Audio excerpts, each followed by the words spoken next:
On October 29th, Tanzania didn't wake up to democracy. It woke up to silence. The morning began with calm skies and quiet streets, but beneath that stillness, something was breaking.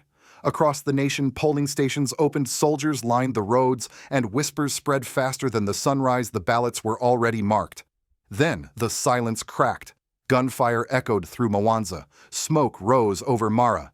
Young Tanzanian students, vendors, mothers filled the streets with one simple demand: truth.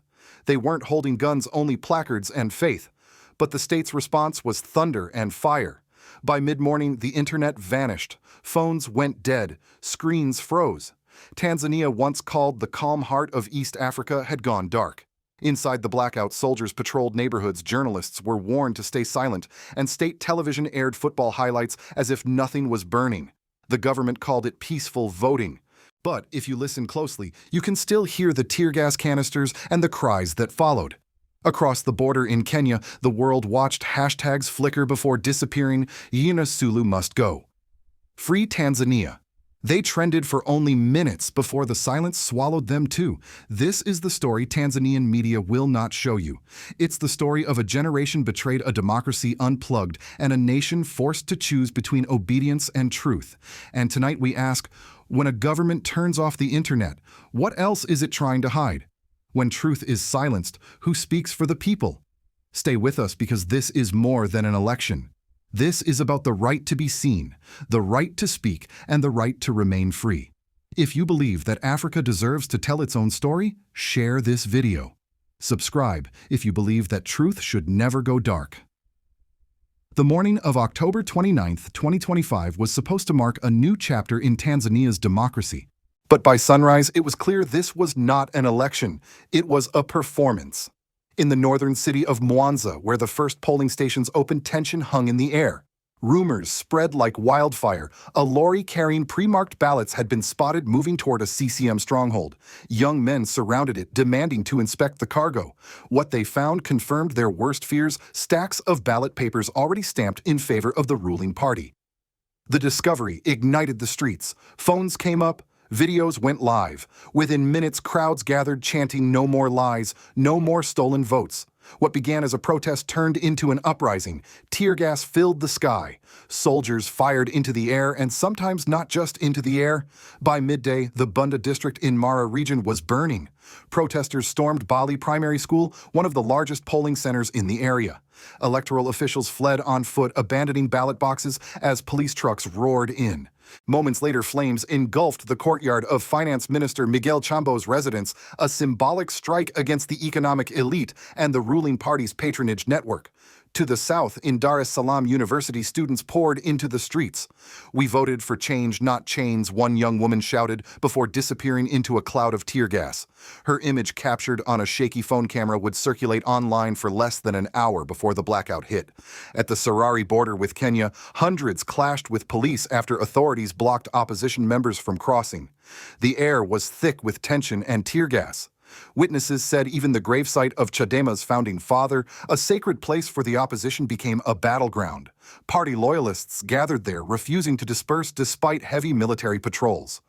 Throughout the day, the government maintained a calm facade. State TV anchors smiled as they read headlines about peaceful voting and citizen participation. Yet just blocks away, hospitals overflowed with the wounded. A doctor from Mwanza, speaking anonymously, said, "We received more gunshot victims in one morning than in the entire month before." As the protests spread, local journalists tried to report but were quickly silenced. One editor confided to a foreign colleague, "We were told no photos, no videos, no unrest. You publish, you vanish."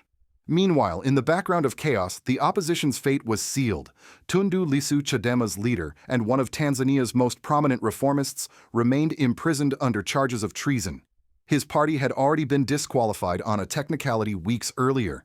The remaining presidential candidates, unknown figures with no campaigns, no rallies, no manifestos, were paraded as symbols of pluralism. By early evening, the once bustling streets were reduced to ghostly silence. Soldiers patrolled intersections. Smoke drifted from burnt tires and barricades. And yet, amid the fear, there was defiance. From balconies, people banged pots and pans, a signal of protest that no blackout could erase. Outside the capital, a mother named Nima, told a local radio before it was shut down, "My son went to vote. Now, I don't know if he's coming home, but we are not afraid anymore." For the first time in decades, Tanzania's people were not whispering, they were shouting. Not because they wanted chaos, but because they wanted their country back. That night, as the smoke settled, a question lingered across the nation. If a government must use guns to win an election, did it ever truly win at all? At exactly 8:00 a.m., the following morning, Tanzania disappeared from the map. Not physically, but digitally. Every signal, every tweet, every post, every call gone in an instant. NetBlocks, a global internet observatory, confirmed what millions already knew: a near-total blackout had been imposed across the country. Mobile networks cut, broadband throttled, VPNs blocked. It was as if someone had switched off the nation's oxygen supply. In Dar es Salaam, phones turned into cold glass. The group chats where people had been sharing videos of protests went silent. In Mwanza, journalists stared at frozen upload screens, stories stuck at 99% complete. And in the homes of millions, a new kind of fear settled in: if we can't see what's happening, what else can they do? Inside the blackout, the state narrative took over. Television anchors smiled. Radio hosts played love songs. Morning shows discussed unity and peace. On TBC, the national broadcaster, a segment about football replaced the scheduled election coverage. There were no flames on screen, no gunfire, no funerals, only a country pretending to breathe normally. But the streets told another story. Soldiers moved in armored vehicles, clearing neighborhoods one by one. Residents were forced to delete videos from their phones at checkpoints. In some places, military drones hovered low, broadcasting the illusion of control. Independent journalists whispered of secret arrests. Opposition youth leaders vanished overnight. One of them, 24-year-old Baraka Mtemi, had posted a message hours before the blackout. "If they silence us, it means we were right." By the time the networks came back, Baraka was gone. The blackout didn't just hide the violence, it erased the witnesses. Across the border in Kenya, the world caught glimpses of what was unfolding. Kenyan networks still had limited access to regional signals. Hashtags like "Dai Sulu must go," "Stand with Tanzania," and "Let the world see" exploded online. For a brief moment, East Africa stood united in outrage. But within hours, those too were shadow banned or throttled. The reaction from neighboring nations was mixed. Uganda's state media praised Tanzania's firm leadership. Rwanda called it an internal matter. But in Nairobi and Addis Ababa, human rights organizations held impromptu press conferences demanding international condemnation. The name Samia Suluhu Hassan began trending globally, not as the reformist once celebrated in diplomatic circles, but under a new title coined by Tanzanian youths, Idi Amin Mama. The comparison stung deeply. It wasn't about gender, it was about fear. A leader once seen as a symbol of progress now mirrored the authoritarian legacy of Uganda's infamous dictator, Idi Amin Dada.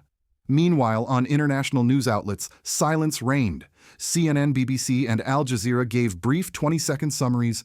Tanzania holds peaceful elections before moving on to lighter stories.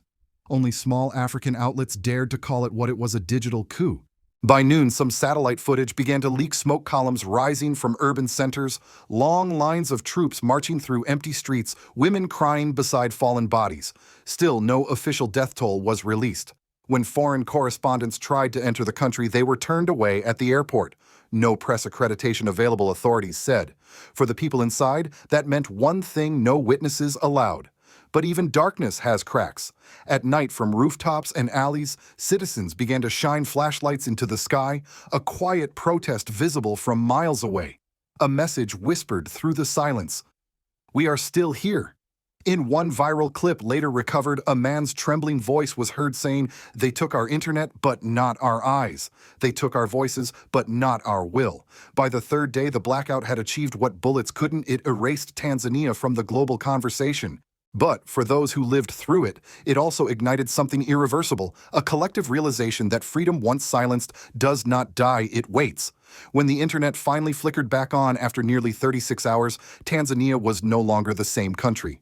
The blackout had buried more than just information, it buried trust. Families scrolled through their screens, searching for names, faces, updates, any sign of missing loved ones. What they found instead were broken links and silence. In the days that followed, photos of the disappeared began to circulate. Students, activists, vendors, even a schoolteacher who had volunteered at a polling station. In Mwanza, hospital corridors overflowed. Doctors whispered about bodies taken away in the night without records. A nurse speaking off camera said, "We were told to write asthma or cardiac arrest on the reports, but I saw the bullet wounds." Across the country, small protests turned into candlelight vigils. Mothers held photos of their children in front of police stations. In Dar es Salaam, the slogan, "Bring them back alive," appeared on walls before being painted over by government workers the next morning.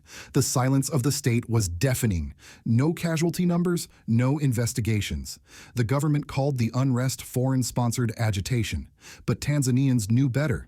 They had seen the ballots, the bullets, and the blackout. The ruling party CCM tried to project control. Its officials appeared on TV praising the peaceful conduct of the elections and congratulating President Samia Suluhu Hassan on her renewed mandate. But behind closed doors, the party was fracturing. Some insiders privately admitted the government had lost legitimacy. One regional governor reportedly resigned, saying, "You can't build peace on a lie." Civil society organizations attempted to speak out but faced harassment and shutdowns. Lawyers representing detained activists were themselves detained. Churches and mosques became the only remaining spaces where people could gather, pray, and quietly exchange news. The economic shock came next. With the internet gone for 2 days, millions of dollars vanished from digital trade and mobile banking. Small businesses that relied on online platforms collapsed. Foreign investors quietly paused or withdrew their funds, calling the situation too unstable. The Tanzania shilling fell 8% in a single week, but the deeper wound was psychological. A generation that had grown up believing in gradual reform suddenly saw the mask torn away. Many young people realized that democracy without transparency was an illusion. One student in Arusha wrote on a torn notebook page, "They cut the network but not the memory. We will remember every name." That note, photographed and shared online, became a digital symbol of resistance. Even within the military, murmurs of discomfort spread. Soldiers, many of them barely older than the protesters, began to question the orders they carried out. One anonymous officer confided to a journalist after defecting to Kenya, "They told us we were defending peace, but peace doesn't scream like that." By the end of the week, Tanzania stood at a crossroads. The government claimed victory. The people mourned loss. Yet amid the ashes of fear, a fragile unity was forming, a shared understanding that silence could no longer be an option. And as the dust settled, an old truth echoed through East Africa: when citizens lose their voice, nations lose their soul. From Washington to Brussels, the world watched Tanzania's descent into darkness and responded with a whisper. In the days following the blackout, the U.S. State Department released a brief, sterile statement. The United States is closely monitoring the situation in Tanzania and encourages restraint on all sides. No mention of shootings. No condemnation of the internet shutdown. Just the familiar language of diplomacy, clean and hollow. To many Africans, this silence was not neutrality, it was complicity. How could a nation that claims to defend freedom worldwide remain quiet as millions of Tanzanians were silenced overnight?